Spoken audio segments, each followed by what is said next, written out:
Bismillahirrahmanirrahim. Alhamdulillahi rabbil alamin. Allahumma salli wa sallim wa barik ala Muhammad wa ala ali Muhammad. Allahumma anfa'na bima 'allamtana wa 'allimna ma yanfa'una wa zidna ilma wa barik lana fi ilmina warzuqna al-ikhlasa fil qawli wal 'amali kamila وعلما نافعا لا ينسى وتوفيقا دائما وصحة ويقينا وعافية. اللهم افتح لنا كل خير ويسر لنا كل أمور. اللهم انصر المجاهدين وارحم المستضعفين ودمر أعداء الدين واطمس على أموالهم آمين يا رب العالمين. Alhamdulillah, ikhwani fillah, rahimani wa rahimakumullah. Setelah liburan lama, kita lanjutkan kajian kitabnya Al-Imam Az-Zahid An-Nawawi rahimahullah. Dan kita masih membahas kitab Al-Manhiyat, perkara-perkara yang dilarang oleh Allah Subhanahu wa taala. Dalam catatan saya ini sudah sampai hadis 1749. Sama enggak? Nah, baik. فقال المؤلف رحمه الله تعالى ونفعنا به وبعلومه في الدارين آمين. باب تحريم, bab diharamkannya, imtina'il mar'ati, mencegahnya seorang wanita, maksudnya tidak maunya seorang wanita, min firasyi zawjiha, dari tempat tidur suaminya, idza da'aha, apabila dia mengajaknya, yaitu mengajak untuk hubungan, walam yakul laha, dan tidak ada bagi si perempuan, udhrun syar'iyyun, udhur yang syar'i. Artinya kalau ada udhur syar'i maka boleh dia tidak mentaati, tapi kalau tidak ada udhur syar'i maka wajib mentaati. 1749 wa Nabi Hurairah radhiyallahu anhu qala qala Rasulullah sallallahu alaihi wasallam, idza, apabila da'a, mengajak ar-rajulu, seorang laki-laki, imra'atahu, istrinya, ila firasyih, kepada tempat tidurnya, yaitu untuk hubungan, fa'abat, lalu dia enggan, fabata, maka suaminya bermalam, ghadbana, penuh kemarahan. Diartikan penuh karena diakhiri dengan alif nun, ini menunjukkan penuh. Ghadbana, penuh kemarahan, alaiha, kepadanya, la'anatha, melaknatinya, al-malaikatu, para malaikat, hatta tusbiha, sampai dia masuk waktu pagi. Hadis muttafaqun alaih. Dan di dalam riwayat yang lain, hatta tarji', sampai dia kembali, yaitu kembali kepada suaminya. Hadis ini menunjukkan bahwa taatnya istri kepada suami dalam bab ranjang hukumnya adalah wajib. Adapun dalam bab yang lain selain ranjang, maka diperselisihkan oleh para ulama. Apakah wajib seorang istri membikinkan teh untuk suaminya kalau dia mau atau minta? Apakah wajib untuk memijitnya kalau dia minta dipijit? Nah, ini diperselisihkan oleh para ulama. Tapi masalah ranjang ini sepakat wajib. Kemudian di sini disebutkan bahwasanya malaikat melaknati. Ini berarti dosanya dosa besar, karena dosa besar diancam salah satu dari 4, laknat, murka, siksa neraka, hukum had di dunia. Nah, ini diancam laknat. Di sini disebutkan fabata ghadban, dia bermalam dalam keadaan marah. Ini hukumnya tidak khusus malam hari, tapi pagi hari juga sama. Adapun di sini disebutkan malam, itu disebut kharaja makhrajal ghalib. Biasanya ajakan suami kepada istri malam hari, karena kalau pagi hari waktunya bekerja, siang hari waktunya bekerja, sore hari waktunya bekerja, tapi malam hari sudah tidak ada pekerjaan. Ini waktunya melakukan hubungan, sehingga ini kharaja makhrajal ghalib. Maka kalau diajak pagi hari tidak mau, dilaknati sampai malam. Diajak malam tidak mau, dilaknati sampai pagi. Hadis berikutnya 336, bab tahrimi shaumil mar'ati, bab diharamkannya puasanya seorang wanita, tatawwu'an, puasa sunnah, wa zawjuha hadir, sementara suaminya hadir, yaitu mukim, illa biiznih, kecuali dengan izin suaminya. Hadis 1750. Wa an Abi Hurairah radhiyallahu anhu anna Rasulullah sallallahu alaihi wasallam qala la yahillu, tidak halal alias haram, lil mar'ati, bagi seorang wanita, antasuma, bahwa dia puasa, yaitu puasa sunnah, wa zawjuha syahidun, sementara suaminya hadir di rumah, illa bi'ilni, kecuali dengan izin suami, wala ta'dzana, dan janganlah si istri memberikan izin, fi baitihi, di dalam rumahnya suami, untuk seseorang masuk padanya, illa bi'idnihi, kecuali dengan izin suami. Hadis muttafaqun alaih. Bab ini merupakan cabang dari bab sebelumnya. Bab sebelumnya suami harus ditaati dalam bab ranjang. Maka puasa sunnah berarti tidak boleh dilakukan istri kecuali izin suami, karena puasa menghalangi hubungan ranjang. Karena kalau puasa kan tidak mungkin melakukan hubungan. Puasa itu meninggalkan 3, makan, minum, hubungan. Berarti tidak boleh puasa karena dia akan mengurangi haknya suami. Kita ambil beberapa faedah dari hadis ini. Faedah yang pertama, yang dimaksud tasuma, puasa di sini adalah puasa sunnah, bukan puasa yang wajib. Kalau puasa yang wajib, maka tidak perlu minta izin kepada suami, yaitu puasa Ramadan maksudnya. Kenapa? Karena kewajiban dari Allah lebih besar daripada kewajiban dari suami. Kalau mentaati suami mendurhakai Allah, malah tidak diperbolehkan. Faedah yang kedua, yang dimaksud bi'ilnih dengan izinnya suami, izin itu ada 2 macam. Yang pertama, izin yang sharih, yang jelas. Misalnya suami mengatakan, saya izinkan kamu puasa Senin Kamis, ini jelas. Yang kedua adalah izin yang mafhum, yang sudah dipaham. Suaminya sudah lama, sejak dulu mengetahui istrinya puasa Senin Kamis dan tidak ada masalah. Maka apakah setiap Senin Kamis harus izin terus? Tidak, karena sudah mafhum. Sehingga izin 1 kali, habis itu kalau sudah mengetahui keridhaan suami, maka tidak perlu izin lagi karena sudah diketahui ridhonya. Faedah berikutnya, di sini disebutkan jangan mengizinkan pada rumah suami kecuali dengan izinnya. Tidak disebutkan di sini siapa yang dilarang. Maka ini mencakup semua orang, termasuk bapaknya sendiri.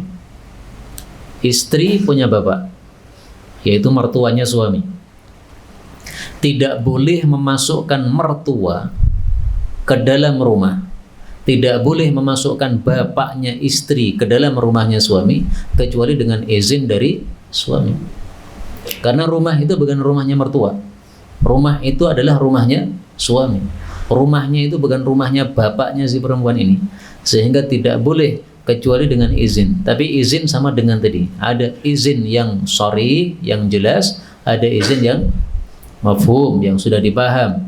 Sehingga kalau seorang wanita tahu ini suaminya tidak mungkin tidak mengizinkan, karena selalunya seperti itu diizinkan, tidak perlu ngomong lagi. Berikutnya 337, babu tahrimi, bab diharamkannya raf'il ma'mumi, mengangkatnya makmum, ra'sahu, kepalanya, minar ruku'i awi sujudi, dari ruku' atau sujud, qablal imami, sebelum imamnya. Hadis 1751, wa an Abi Hurairah radhiyallahu anhu anna Nabiyya sallallahu alaihi wasallam qala, ama yakhsha, apakah tidak takut, ahadukum, salah satu kalian, idza rafa'a ra'sah, apabila dia mengangkat kepalanya, qablal imami, sebelum imam. Tidak takut apa? Ayyaj'alallahu, bahwasanya Allah jadikan ra'sahu, kepalanya, ra'sa himarin, menjadi kepala keledai. Au qala, atau rawi mengatakan, ini perawinya, atau Nabi mengatakan, ini perawinya ragu-ragu, ya ja'alallahu suratahu, Allah menjadikan wajahnya surata himar, wajah keledai. Hadis muttafaqun alaih. Hadis ini menunjukkan larangan seorang makmum mendahului imam. Di sini disebutkan qablal imami, rafa'a ra'sahu, mengangkat kepalanya sebelum imam. Dan ini hukumnya tidak hanya mengangkat, tapi menurunkan juga sama.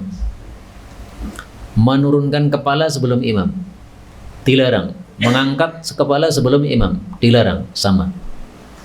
Jadi yang inti ini bukan mengangkatnya, tapi yang intinya adalah qoblal imam, sebelum imam. Memang di sini disebutkan rafa', ya, mengangkat kepala. Mengangkat kepala dari rukuk dan sujud. Tapi hukumnya sama saja karena imam itu diadakan untuk diikuti, bukan untuk didahului. Kita ambil beberapa faedah. Faedah yang pertama, diketahuinya bahwasanya ini adalah haram karena adanya ancaman, yaitu diancam kepalanya diubah menjadi kepala keledai. Nah, para ulama mengatakan ancaman itu hanya pantas diberikan kepada orang yang melakukan kemaksiatan. Kalau tidak maksiat tidak akan diancam oleh Nabi SAW. Berarti adanya ancaman ini menunjukkan hukumnya haram. Faedah berikutnya, di sini disebutkan ra'sa himar, kepala keledai. Kenapa yang disebutkan adalah keledai, bukan yang lain? Karena keledai itu adalah tanda kebodohan di kalangan orang-orang Arab. Sebagaimana disebutkan oleh Allah Subhanahu wa taala juga pada dalam Al-Qur'an, kamatsalil himari yahmilu asfara. Surat Al-Jumu'ah ayat yang keempat. Seperti keledai yang memikul kitab-kitab yang tebal. Nggak ada gunanya, karena keledai ini bodoh, nggak bisa paham apa yang dia pikul. Seandainya Rasul itu orang Jawa, mungkin saja hadisnya bukan ra'sa himar, tapi ra'sa jamus, kerbau. Karena orang Jawa menganggap bahwasanya bodoh itu tandanya seperti kerbau. Tapi ini orang Arab, maka digunakan kata-kata himar. Faedah berikutnya, apakah betul-betul ini akan diubah kepalanya menjadi kepala keledai? Ada dua tafsiran. Tafsiran yang pertama, hakikatan, yaitu betul-betul akan diubah oleh Allah Subhanahu wa ta'ala, sehingga perubahan bentuk dari manusia menjadi hewan, menjadi binatang, itu bisa terjadi pada umat Nabi Muhammad SAW. Istilahnya apa itu? Masakh. Diperselisihkan oleh para ulama apakah masakh itu bisa terjadi pada umat Nabi. Pendapat mayoritas ulama mengatakan masakh bisa terjadi pada umat Nabi Muhammad sallallahu alaihi wasallam, dan ini salah satu dalil yang menguatkan pendapat tersebut, yaitu diganti menjadi apa? Ra'sa himarin. Tafsiran yang kedua, bahwasanya ini bukan hakikat, tapi hanya majaz saja. Bahwasanya dia itu orang yang sangat bodoh, sehingga diungkapkan dengan kata-kata kepala keledai. Jadi bukan betul-betul Allah akan ubah kepalanya menjadi kepala keledai, tapi dia itu dibodohkan sekali oleh Nabi SAW, sehingga diungkapkan dengan kata-kata seperti ini. Nah, ada dua tafsiran untuk hadis ini. Tapi ada kaidah mengatakan al-aslu fil kalami madza al-haqiqatu. Hukum asal pada suatu ucapan adalah hakikat. Nah, maka pahami sesuai hakikatnya, hakikinya, nggak perlu pakai majaz. Nah, sehingga ya betul-betul bisa diubah bentuknya oleh Allah Subhanahu wa ta'ala. Kemudian di sini perawi hadis ragu-ragu apakah Nabi mengatakan ra'sun yang artinya kepala, ataukah Nabi mengatakan suratun yang artinya wajah. Dan ini ada lafal yang lain. Lafal yang lain saya temukan di dalam satu riwayat yang lain, wajhahu wajha himarin, wajahnya menjadi wajah keledai. Nah, berarti ada tiga lafal. Ra'sun kepala, suratun wajah, wajhun juga wajah. Nah, maka wajhun itu menafsirkan arti suratun. Faedah terakhir, apakah sudah pernah terjadi hadis ini di dunia ataukah belum pernah terjadi? Disebutkan dalam kitab-kitab syarah bahwa ini pernah terjadi. Seseorang yang dia ketika mendengar hadis ini hatinya langsung mengingkari, nggak mungkin. Akhirnya dia sengaja ketika sholat di belakang imam, dia sengaja mendahului imam. Imamnya masih sujud, dia langsung dahului. Dia yakin nggak mungkin kepala saya jadi keledai. Tapi na'udzubillah, begitu bangkit kepalanya berubah jadi kepala keledai. Akhirnya dia pulang ke rumah malu. Habis itu setiap hari pakai tirai. Menjumpai siapapun di balik tirai. Ada tamu di balik tirai. Bahkan dia juga menyampaikan hadis Nabi di balik tirai. Sampai suatu hari dia buka tirainya kepada salah satu muridnya yang sudah lama ngaji sama dia. Dia mengatakan, kepada kamu saya akan buka rahasia. Karena kamu sudah lama ngaji sama saya, yang lain-lainnya sudah pada pergi, kamu masih tetap ngaji. Nah, ternyata wajahnya ini adalah wajah keledai. Na'udzubillahi min syarri dzalik. Tapi dia sudah tobat kepada Allah Subhanahu wa taala. Disebutkan dalam kitab-kitab syarah itu, tapi saya enggak tahu siapa orangnya, wallahu a'lam bishawab. Berikutnya 338, babu karahati, bab makruhnya wad'il yadi, meletakkan tangan alal khasirati, pada pinggang, fis salati, di dalam salat, ketika salat.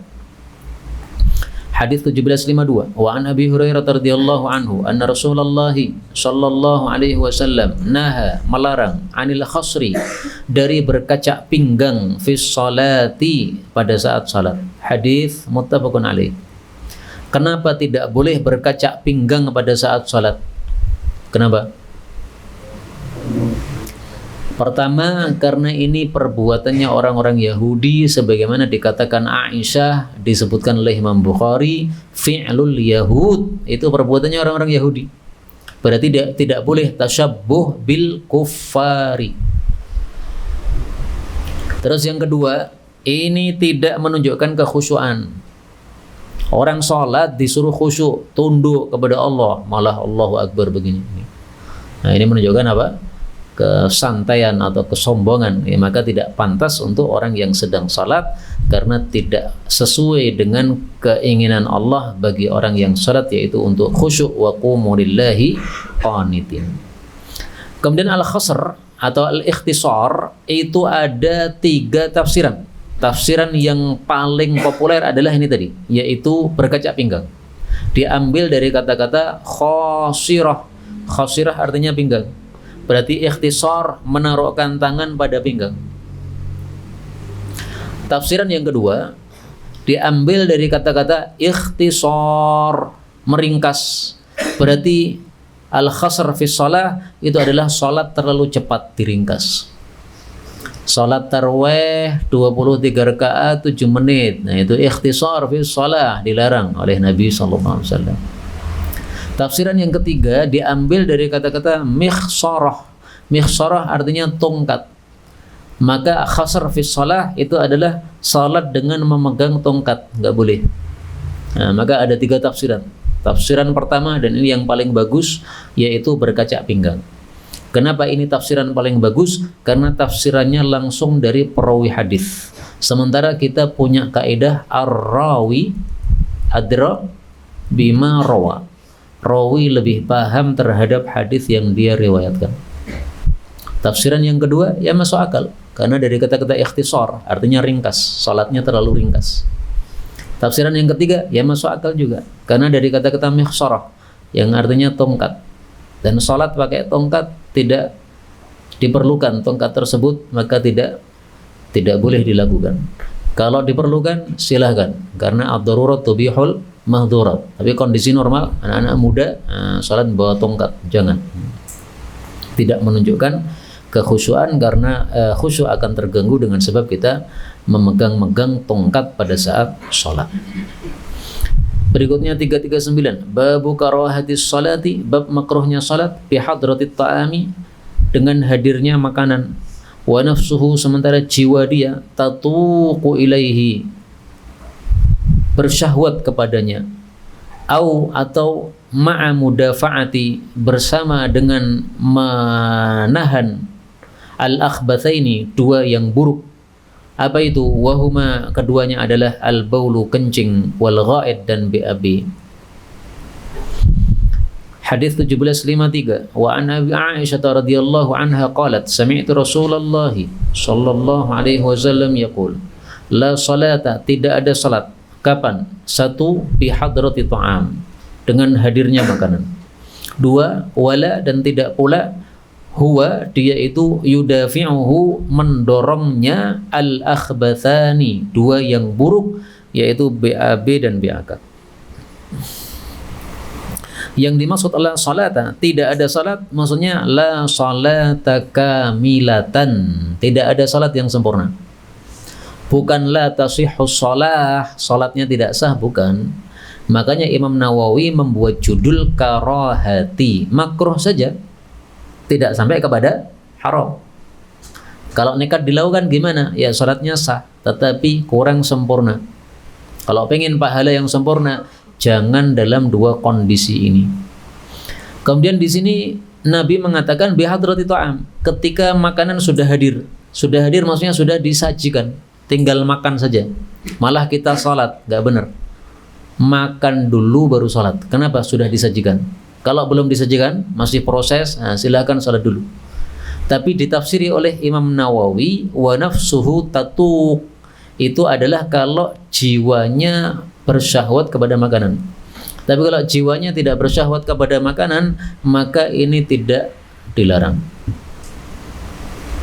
Kenapa Imam Nawawi menafsiri seperti ini? Karena beliau mengetahui maqasidu asy-syari'ati, tujuan dari syariat yang disebutkan dalam hadis ini. Apa sih tujuan intinya, apa sih? Tujuannya supaya khusyuk dalam sholat. Nah, kalau seseorang itu sudah dihidangkan makan dan dia tidak tertarik sama sekali, nggak akan dia terganggu oleh makanan tadi, berarti boleh untuk sholat. Misalnya dihidangkan makanan sagu, kamu orang Jawa nggak suka sagu, nah, sehingga meskipun dihidangkan sagu, antum sholat santai saja. Kenapa? Saya nggak akan makan sagu, nggak doyan. Nah, maka tidak ada masalah kalau begitu. Nah, sehingga tafsiran Imam Nawawi ini didasari karena maqasidu asy-syari'ah yang dia paham dari hadis ini. Kemudian di sini disebutkan yudafi. Dafa'a yudafi'u artinya mendorong. Mendorong berarti dahsyat. Sehingga para ulama mengatakan kalau akhbathannya ini hanya tipis-tipis maka tidak ada masalah. Kamu terasa pipis, terasa. Berapa persen? Dikit. Masih bisa ditahan? Bisa. Apakah terganggu kalau kamu menahan sedikit pipis tersebut? Enggak. Nah, silahkan salat kalau pipisnya masih sedikit. Tapi yang pipisnya dahsyat sampai terasa sakit pada stiknya itu, nah, maka berarti tidak boleh kita salat dalam kondisi menahan sakit pada stik kita, karena akan terganggu salat kita. Sehingga kata-kata yudafi yang artinya mendorong, ya ini menunjukkan bahwa kondisi BAK dan BAB-nya itu sudah dahsyat sehingga ada rasa didorong. Tapi kalau masih tipis tidak termasuk yang disebutkan dalam hadis ini. Kemudian dari hadis ini secara umum kita ambil pelajaran bahwasanya sholat itu hendaklah mencari cara bagaimana supaya bisa khusyuk, sehingga penyebab tidak khusyuk semuanya harus disingkirkan. Dan itu hadis kalau kita kumpulkan bisa jadi satu risalah. Contoh yang lain misalnya Rasulullah SAW bersabda, "Inni nasitu, sesungguhnya aku tadi lupa, an amuraka, untuk menyuruh kamu, an tukhammiral qarnain, menutupi dua tanduk yang ada di dalam Ka'bah. Karena sesungguhnya tidak pantas bahwasanya di dalam rumah atau di dalam Ka'bah ada sesuatu yang bisa mengganggu orang yang salat." Hadis riwayat Abu Dawud dari Uthman al-Hajabi. Al-Hajabi ini orang yang pegang pintu Ka'bah. Di dalam Ka'bah ada dua tanduk. Dua tanduk ini konon adalah kambingnya Nabi Ismail. Nabi Ibrahim menyembelih Nabi Ismail, ternyata yang disembelih adalah kambing. Nah, maka kambingnya itu, tanduknya itu masih disimpan dalam Ka'bah sampai di masa Nabi Muhammad SAW. Kalau masa sekarang wallahu a'lam. Nah, pas beliau sholat kemudian matanya melihat tanduk, ini bisa mengganggu sholat. Maka beliau katakan, saya lupa, mestinya tadi sebelum sholat ini saya suruh nutupi. Nah, maka berdasarkan hadis ini pula jangan naruh HP di depan ketika sedang salat. Karena ketika kamu taruh di depan, ketika kamu salat, ini bisa mengganggu. Baik mengganggu kamu sendiri atau mengganggu orang yang sebelah kanan, sebelah kiri. Kasihkan di kantong HP supaya tidak terlihat. Berikutnya 340. Babun nahyi, bab larangan an raf'il basar, dari mengangkat pandangan ila sama'i, ke langit. Kapan itu? Fi sholati, pada saat salat. Jadi bukan mutlak dilarang melihat ke arah langit. Melihat ke arah langit hukum asalnya boleh atau tidak? Boleh. Apa dalilnya? Wa yatafakkaruna fi khalqis samawati wal ardi. Surat Ali Imran ayat 191. Dan mereka bertafakkur tentang penciptaan langit dan bumi. Ini ayat dibaca Nabi sambil melihat ke langit. Berarti boleh melihat ke langit. Yang tidak boleh kapan? Fi shalah, pada saat salat. 1754. Wa an Anas bin Malik radhiyallahu anhu qala qala Rasulullah sallallahu alaihi wasallam, ma balu aqwamin, apa kondisinya orang-orang itu, yarfa'una absarahum, yang mereka mengangkat pandangan mereka, ila samai, ke langit, fi salatihim, dalam salat mereka. Fashtadda qawluhu, maka dahsyatlah perkataan beliau, fi dzalika, dalam kasus itu. Hatta qala, sampai beliau mengatakan, la yantahunna, sungguh betul-betul mereka berhenti, an dzalika, dari tingkah tersebut. Atau kalau tidak, la tukhtafanna, sungguh betul-betul akan disambar absaruhum, mata-mata mereka, alias dijadikan buta oleh Allah Subhanahu wa taala. Jadi larangannya di sini haram atau makruh? Haram, karena diancam dengan disambar.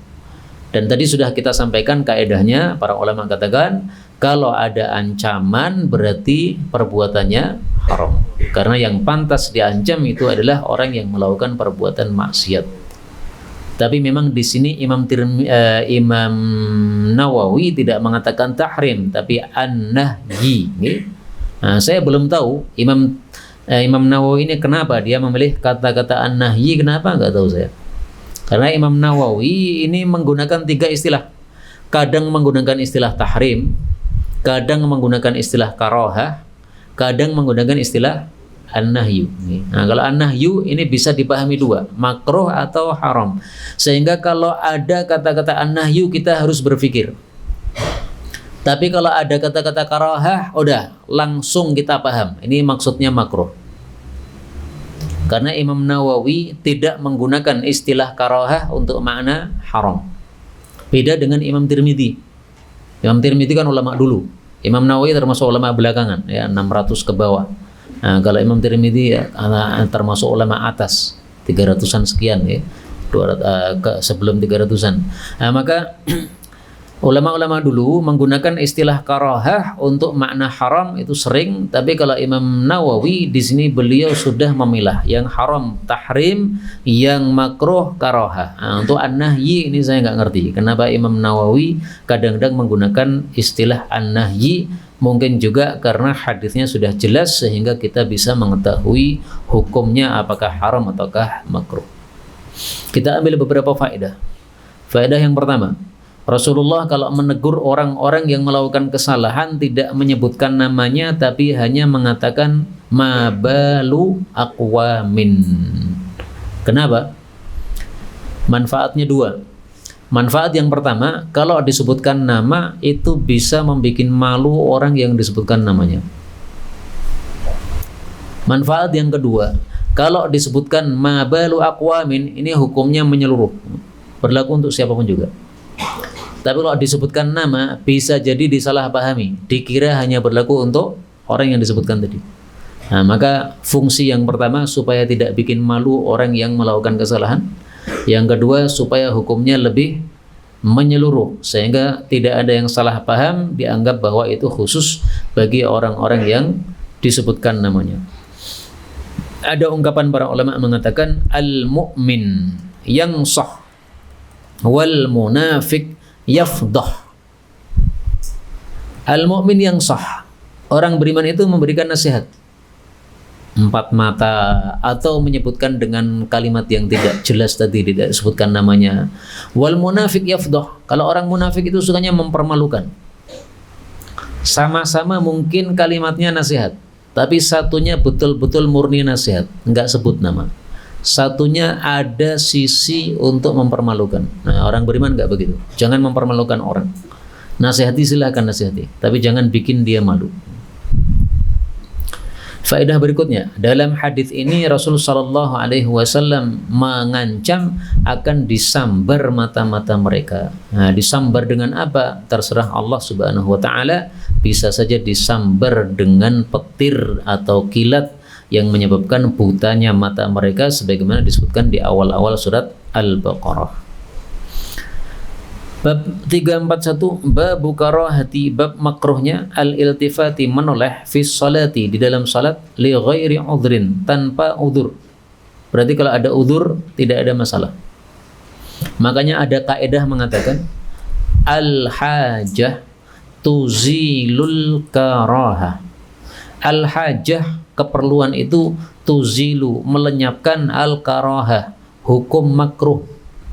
Asalnya menoleh ketika salat makruh, itu asalnya. Apakah bisa tidak makruh? Bisa. Kapan? Ketika ada hajat, ketika ada udzur. Apakah Rasulullah pernah melakukan? Pernah.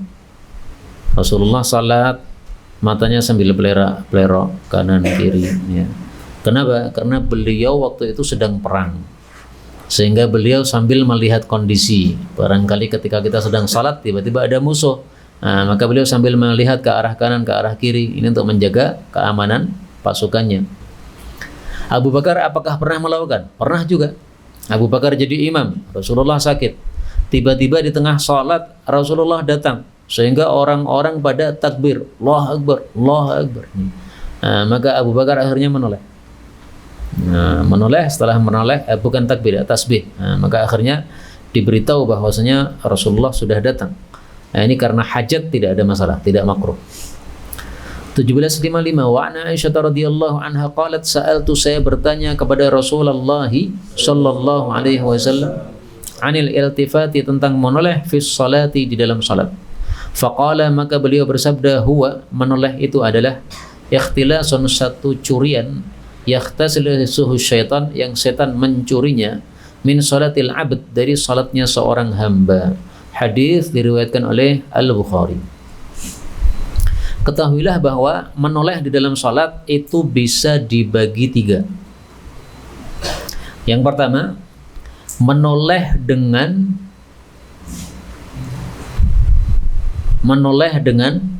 mata saja, yaitu ngelirik ke arah kiri, ke arah kanan. Ini dilakukan Nabi ketika beliau salat tadi karena perlu. Yang kedua, menoleh dengan kepala saja. Ini dilakukan Abu Bakar As-Siddiq ketika perlu tadi. Maka ini tidak masalah kalau memang diperlukan. Dan dua-duanya hukum asalnya adalah makruh, tapi bisa menjadi mubah gara-gara ada hajat. Hukum asalnya makruh, kemudian menjadi mubah karena ada hajat. Yang ketiga, menoleh dengan badan sampai badannya ini tidak menghadap ke arah kiblat. Ini salatnya batal. Misalnya, ketika engkau sedang salat, kemudian engkau ingin meludah. Nah, karena ingin meludah, akhirnya engkau pergi ke kamar kecil, meludah di situ. Habis meludah, kemudian balik lagi ke sini, salat lagi. Padahal tadi ketika menuju ke kamar kecil, posisi badannya menghadap ke selatan. Berarti badannya sudah tidak menghadap ke arah kiblat. Ini salatnya batal. Nah, maka jangan dilakukan seperti itu. Karena sebagian orang melakukan seperti itu, ya, jalan-jalan kemudian membalikkan badannya, atau badannya sudah tidak menghadap ke arah kiblat, habis itu langsung melanjutkan salat. Tidak sah, salatnya batal. Karena salah satu dari syarat salat adalah kita harus menghadap ke arah kiblat.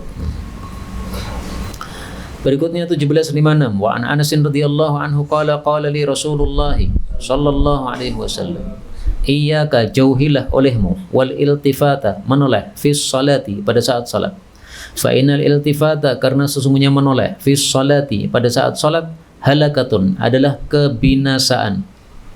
Fa in kana la budda, apabila harus menoleh, fa fit tatawwu'i, maka pada salat sunnah, la fil faridati, tidak pada salat fardu.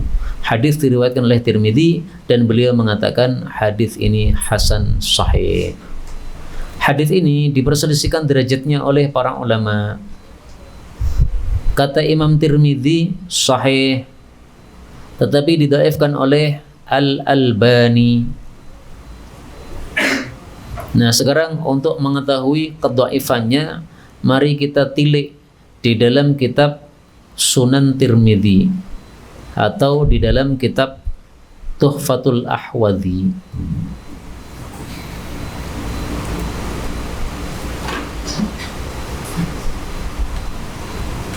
Ini kitab Tuhfatul Ahwadhi, ini adalah syarah dari Sunan Tirmidzi.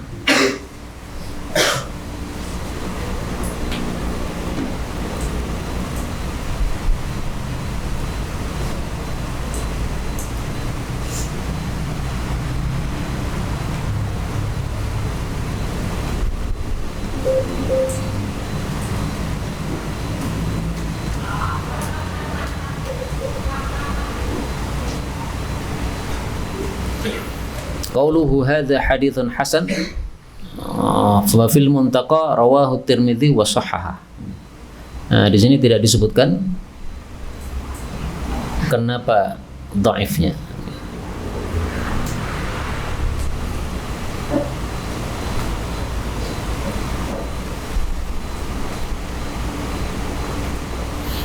Ini Syekh Zuhairi mengatakan dhaif dalam kitab Takhrij kitab Bulughul Maram. Nah, maka dalam Tuhfatul Ahwadhi enggak disebutkan, dalam apa tadi Bulughul Maram juga enggak disebutkan, tapi ringkasnya hadisnya diperselisihkan oleh para ulama, ada yang mensahihkan, ada yang mendhaifkan. Kita ambil beberapa faedah. Faedah yang pertama, hadis ini mengatakan apabila harus menoleh maka lakukan pada salat sunnah, tidak pada salat fardu. Ini menunjukkan bahwa salat atau ibadah sunnah lebih longgar daripada ibadah fardu. An-naflu awsa'u minal fardi. Dan kaidah ini kalau kita cari dalilnya tidak hanya hadis ini. Hadis ini memang mukhtalaf, diperselisihkan. Ada yang mengatakan sahih, ada yang mengatakan dhaif. Tapi kalau kita cari yang sahih, ada yang menguatkan kaidah ini. Misalnya, pada saat salat sunnah tahajud, kita boleh berada di atas kendaraan ketika safar sambil salat sunnah. Tapi kalau salat wajib harus turun dari kendaraan. Nah, berarti an-naflu awsa'u minal fardi. Contoh yang lain yang sahih, salat fardu kita harus berdiri, nggak boleh duduk. Tapi salat sunnah boleh duduk, boleh berbaring, padahal tidak ada uzur. Ini berarti an-naflu awsa' minal fardi. Maka kaidah yang kita ambil dari hadis ini, anggaplah hadis ini dhaif, kaidahnya tetap sahih karena berdasarkan dari hadis-hadis yang lain yang sahih.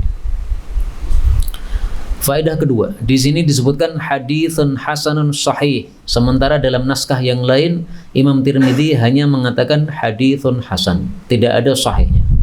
Nah, maka seperti ini biasa terjadi dalam Sunan Tirmidzi karena naskah Tirmidzi itu sangat banyak.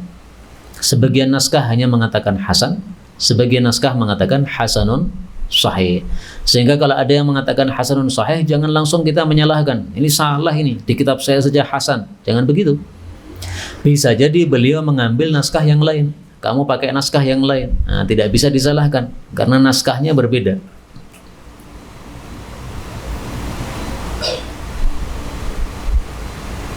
Tambah satu hadis lagi.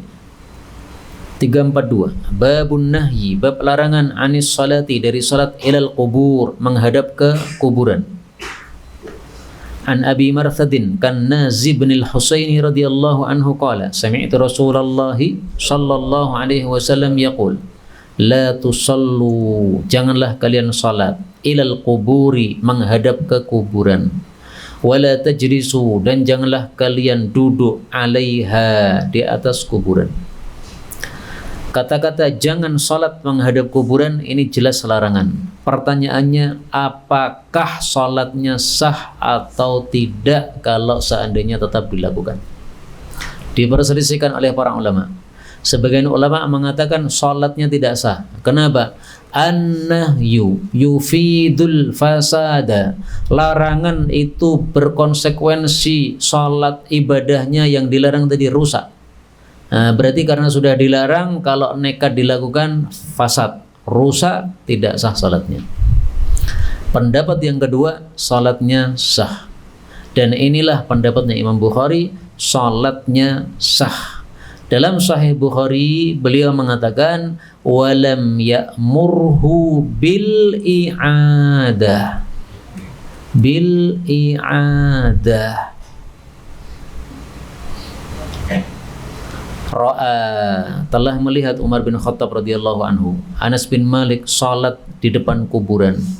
Maka Umar mengatakan al-qabra, hati-hati, kuburan itu. Walam ya'murhu bil i'adah, tetapi beliau tidak menyuruhnya untuk diulangi salatnya. Berarti salatnya sah. Ini pendapatnya Imam Bukhari, ini perkataan Imam Bukhari di dalam kitab Sahihnya.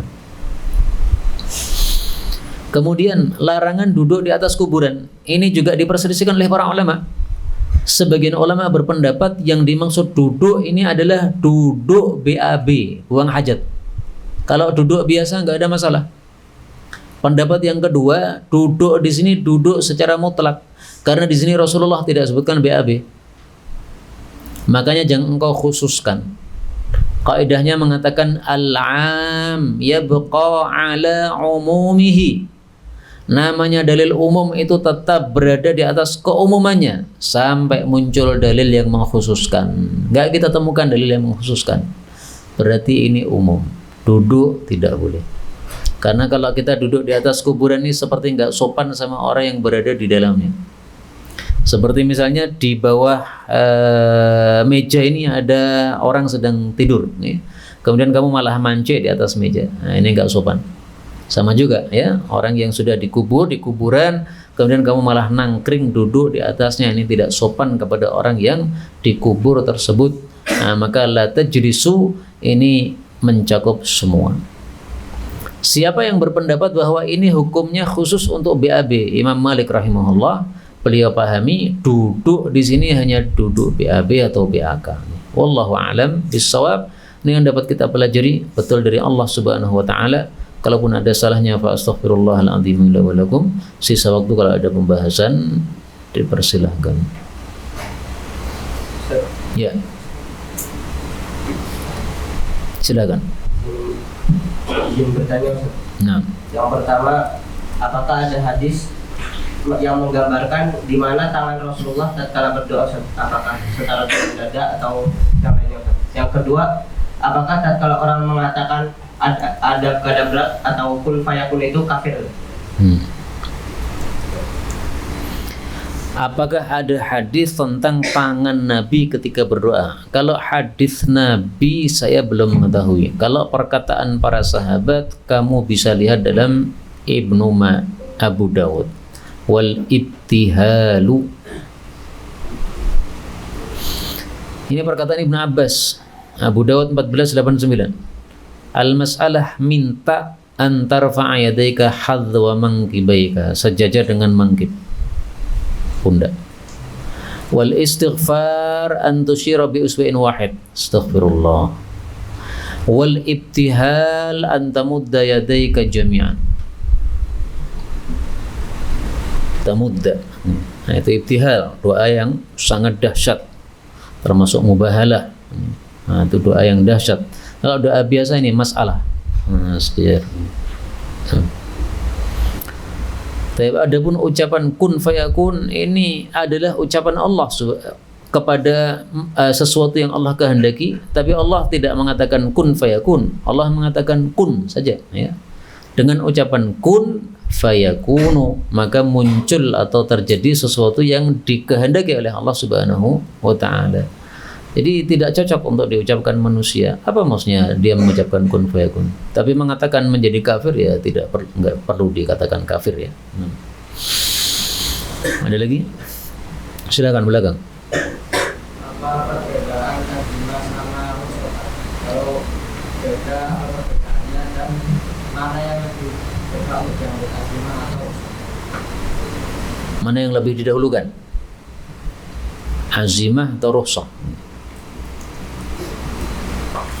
Azamah itu adalah tuntutan yang ditekankan, itu namanya azimah. Tuntutan yang ditekankan namanya azimah. Kalau rukhsah itu kebalikannya. Misalnya salat jamaah bagi laki-laki ke masjid, ini adalah apa? Azimah. Karena ditekankan oleh Nabi SAW. Sampai-sampai beliau mengatakan, saya ingin bakar rumahnya orang laki-laki yang tidak mau ke masjid. Nah, makanya azimah. Rukhsah misalnya, karena ada hujan, maka rukhsah kamu salat di rumah, tidak ke masjid. Nah, itu rukhsah. Asalnya azimah ke masjid, tapi karena ada hujan maka rukhsah. Nah, pertanyaannya, mana yang lebih diutamakan? Apakah cari azimahnya atau rukhsahnya? Semuanya bagus. Jadi kamu cari azimahnya bagus, pahalanya besar. Kamu pakai payung ke masjid, kemudian kaki kena debu gara-gara hujan. Kalau hujan kan tanah kena air, akhirnya muncrat. Nah, maka tanahnya mengenai kaki kita. Ini fadilah besar. Rasulullah SAW bersabda, maghbarrat qadama abdin fi sabilillah. Barang siapa yang kedua kakinya berdebu fi sabilillah, ke masjid termasuk fi sabilillah, maka Allah haramkan masuk neraka. Nah, maka ada yang suka ke masjid meskipun hujan.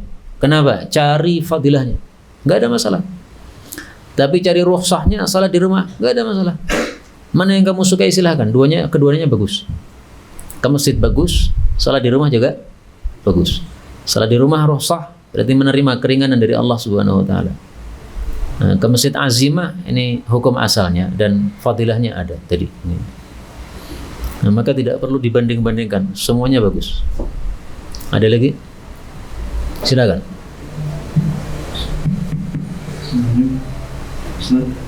Apa alasan Syekh Al-Albani rahimahullah mengingkari ijma dalam berhukum? Mengingkari ijma dalam berhukum. Ya. Maksudnya? Beliau mengingkari ijma ulama. Ijma apa yang diingkari oleh Syekh Al-Albani? Ya, ijma yang para ulama. Oh, maksudnya tidak ada ijma gitu? Iya. Enggak, beliau tidak mengingkari. Mana perkataan yang menunjukkan bahwa Syekh Al-Albani mengingkari ijma? Mana? Karena Quran itu dalil, hadis Nabi juga dalil, ijma juga dalil. Bahkan Syekh Al-Albani mengatakan salah satu dalil adanya ijma sabda Nabi sallallahu alaihi wasallam yang diriwayatkan oleh Imam Tirmidzi. Nih, sabda Nabi. Innallaha la yajma'u ummati ala dolalatin. Allah tidak akan kumpulkan umatku di atas kesesatan. Ini kata Syekh Albani dalil ijma'. Jadi enggak benar kalau Syekh Albani dikatakan mengingkari adanya ijma'. Enggak. Tidak mengingkari adanya ijma', tidak. Tapi kalau dikatakan Syekh Albani menyelisihi sebagian ijma' ulama, mungkin. Tapi ijma' yang mana dulu? Saya ingin tahu. Ijma' yang mana yang diselisih oleh Syekh Albani? Barangkali bukan ijma', tetapi hanya dianggap sebagai ijma'. Tetapi kalau mengingkari adanya ijma', tidak mungkin. Syekh Albani justru sebaliknya. Beliau menetapkan adanya ijma' dengan sebab hadis ini. Ada lagi yang lain? Nah, silakan. Nah. Bagaimana sujud tilawah bagi seorang imam yang mengimami sholat sir? Bagaimana sujud tilawah bagi orang yang mengimami sholat sir? Kalau dia mau melakukan sujud tilawah, maka hendaklah dia memperhatikan bagaimana jamaah. Karena khawatir menyebabkan para jamaah bingung. Nah, bagaimana caranya? Gampang. sebelum engkau melakukan sujud tilawah, bacalah ayat sajdah dengan suara keras. Wasjud wa qaqtarib, Allahu Akbar. Salat duhur padahal nggak ada masalah, karena salat duhur mengeraskan bacaan satu ayat, dua ayat. Ini termasuk sunnah Nabi SAW yang sudah punah.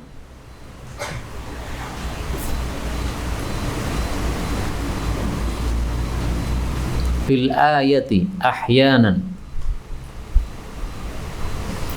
Ini tulisan Imam Ibnu Majah. Babul jahri bil ayati ahyanan. Bab mengeraskan satu ayat kadang-kadang pada salat duhur dan salat asar. Dilakukan oleh Rasul sallallahu alaihi wasallam. Nah, maka bisa dilakukan. Tapi kalau tidak kamu keraskan, maka sebaiknya tidak usah sujud tilawah. Kenapa? Satu, sujud tilawah itu tidak wajib. Dua, sujud tilawahmu di tempat yang sir menyebabkan orang pada bingung, mengira kamu salah, sehingga jangan membuat kekacauan di dalam salat. Ada lagi? Silakan. Karena dia bertanya tentang masalah ijma. Yang tahu saya itu ijma itu adalah kesepakatan para ulama musyrik. Nah, terus apakah ada pendapat ulama yang mengatakan bahwasanya ijma itu hanya terkhusus pada ijma sahabat saja? Itu pendapat Ibnu Hazm.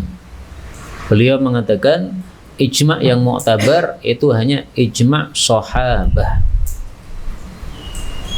Selain sahabah tidak. Tetapi mayoritas ulama mengatakan tidak harus sahabat. Mau tabi'in, tabi'un tabi'in, bahkan sampai hari kiamat, termasuk masa kita ini, bisa saja ijma. Karena perkara muncul banyak perkara yang baru. Sehingga kalau harus menunggu ijma ulama dulu, gimana caranya? Ini perkaranya baru. Perkaranya baru, bisa saja ulama baru kemudian ulama kontemporer kemudian ijma dalam perkara baru tersebut, bisa saja. Ada lagi? Baiklah, sampai di sini dulu. Subhanakallahumma rabbana bihamdika asyhadu an la ilaha illa anta astaghfiruka wa atubu ilaik. Walhamdulillahi rabbil alamin.